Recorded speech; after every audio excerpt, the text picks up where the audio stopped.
Inter state supply, इसका मतलब होता है जब एक स्टेट से हम दूसरे स्टेट में कोई वस्तु को बेचते हैं तब हमको सरकार को कितना टैक्स देना होता है या कितना पेमेंट करना होता है, इसको इंटर स्टेट सप्लाई कहते हैं। तो आप लोग देखिए यहाँ पर ये एग्जाम्पल हम आपको शो कर रहे हैं। इसमें एक वर्ड और आएगा, आपको 3 शब्द याद रखने हैं, CGST, SGST and IGST। Now अब देखिए यहाँ पर एक व्यक्ति है जिसका नाम है X और वो कहाँ रहता है, स्टेट 1 में रहता है।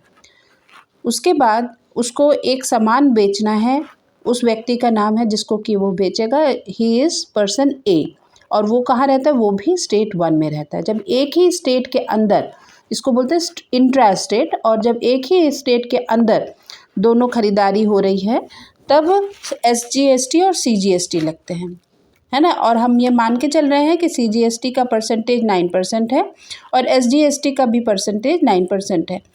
तो उस वस्तु को बनाने में जो कॉस्ट आया वो है 10,000 रुपये और उस 10,000 रुपये पर 9% की CGST और 9% की SGST लगकर उसका टोटल जो कॉस्ट है वो बन गया 11,800।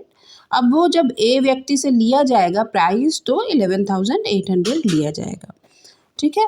अब जब A के पास 11,800 देकर वो वस्तु आ गई तो अब वो A जो है, एक व्यक्ति है B जो कि दूसरे स्टेट में रहता है, स्टेट 2 में रहता है, ठीक है। तो उसे बेचना है। अब क्या किया उसने क्या 20 रुपये का एक प्रॉफिट जनरेट किया। जो 20% का जो प्रॉफिट है वो जनरेट किया और ये परसेंटेज प्रॉफिट जो है उस किस पर कैलकुलेट होगी, जो एक्चुअल कॉस्ट प्राइस थी, जो वहाँ पर 10,000 रुपये थी। तो 10,000 पे 20% का प्रॉफिट, उसको दिखाने के लिए हम लोग 10,000 को मल्टीप्लाई कर रहे हैं 120 से परसेंट से। आपको पता है कि कैसे प्रॉफिट निकालते हैं। तो टोटल जो आया उस वस्तु की एक्चुअल कॉस्ट क्या हो गई, 12,000 रुपीज़, ठीक है। ये वैल्यू एडिशन हुआ। अब इस वैल्यू एडिशन पे IGST पे की जाएगी। IGST देखिए, एक स्टेट से दूसरे स्टेट में ट्रांसफ़र हो रहा है वस्तु, तो we are saying IGST and this is 18%, ठीक है।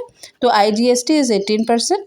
नाउ इट इज़ 12,000 का 18% इज़ 2,160। तो जो A जो है अब वो B से कितना पैसा लेगा, 12,000 अपने कॉस्ट का और 2,160 यानी 14,160 रुपीज़ वो B से लेगा, ठीक है। तो इतना जो है ये इंटर स्टेट सप्लाई है, जिसमें कि आपने क्या देखा कि